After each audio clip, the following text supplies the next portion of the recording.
नमस्कार दोस्तों, मैं आपके साथ विभा उपाध्याय और आप देख रहे हैं न्यूज़ 18 बिहार झारखंड का डिजिटल प्लेटफॉर्म। नेपाल इस समय गंभीर सांप्रदायिक तनाव का सामना कर रहा है। सुनसुरी जो ज़िला है उसके एक छोटे से विवाद ने अब बड़े हिंसक रूप को धारण कर लिया है। कई ज़िलों में कर्फ्यू लगा दिए गए हैं। नेपाल पुलिस, एपीएफ और नेपाली सेना को हाई अलर्ट पर रखा गया है, जबकि सड़क और रेल यातायात इस वक्त प्रभावित नजर आते हैं। आखिर ये हिंसा कैसे शुरू हुई, किन किन इलाकों तक ये फैल चुकी है और नेपाल सरकार पर सवाल क्यों उठ रहे हैं, पूरी रिपोर्ट के जरिए जानकारी हम आपको दें। ये पूरा मामला नेपाल के सुनसरी जिले की देवानगंज गांव पालिका के कप्तानगंज इलाके से शुरू होता है।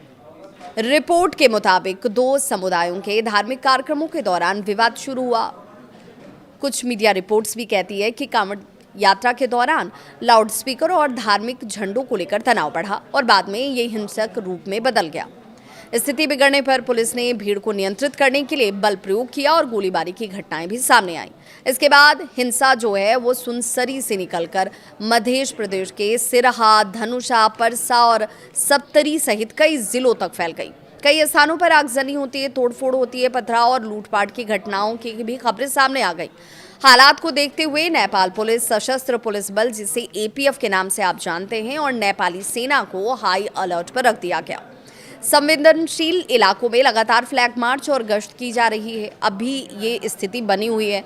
सिरहा के गोल बाजार, लहान और सिरहा बाजार के साथ धनुषा के जन कपूर धाम और परसा के वीरगंज और सप्तरी के राज विराज तथा बोदे बरसाइन की बात करें, कई ऐसे इलाके हैं जहां पर इस वक्त कर्फ्यू लागू है। लोगों की आवाजाही पर इस वक्त पाबंदी लगी हुई है और प्रशासन ने नागरिकों से घरों में रहने की अपील की है। इस हिंसा में कई लोगों के घायल होने की भी खबर है। विभिन्न रिपोर्ट्स में ये कहा गया कि मृतकों की संख्या अलग अलग हो सकती है। कुछ रिपोर्ट जो कहती हैं वो कहती हैं कि कम से कम जो जानकारी इस वक्त सामने आ रही है उस अनुरूप में एक शख्स की मौत हुई है, जबकि अन्य कई रिपोर्ट्स ऐसे कहते हैं कि कई लोग इसके दौरान उनको लेकर जान माल का नुकसान उठाना पड़ा है। हालांकि आधिकारिक आंकड़ों की पुष्टि होने तक अंतिम संख्या स्पष्ट नहीं होगी। घायलों में नेपाल पुलिस के वरिष्ठ अधिकारी भी शामिल हैं और कई पुलिसकर्मियों के भी शामिल होने की जानकारी सामने आई। हिंसा का असर आम जनजीवन पर पड़ा। कई स्थानों पर सार्वजनिक परिवहन प्रभावित हो गए। भारत नेपाल सीमा से जुड़े मार्गों पर सुरक्षा बढ़ा दी गई, जबकि कुछ रेल और बस सेवाएं भी प्रभावित नजर आईं। नेपाल सरकार ने लोगों से सोशल मीडिया पर अफवाह या फिर भड़काऊ सामग्री साझा न करने की अपील की। प्रशासन ने कहा कि किसी भी संदिग्ध गतिविधि की तुरंत सूचना सुरक्षा एजेंसियों को दी जाए। दूसरी ओर विपक्ष और कुछ मानवाधिकार कार्यकर्ताओं ने सरकार की शुरुआती प्रतिक्रिया पर सवाल खड़े किए।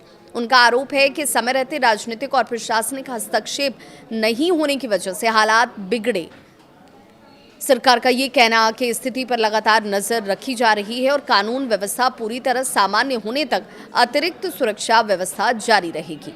फिलहाल नेपाल के कई संवेदनशील इलाकों में तनाव बना हुआ है। प्रशासन हालात को देख रही है, समझ रही है और लोगों से शांति बनाए रखने की अपील भी लगातार हो रही है।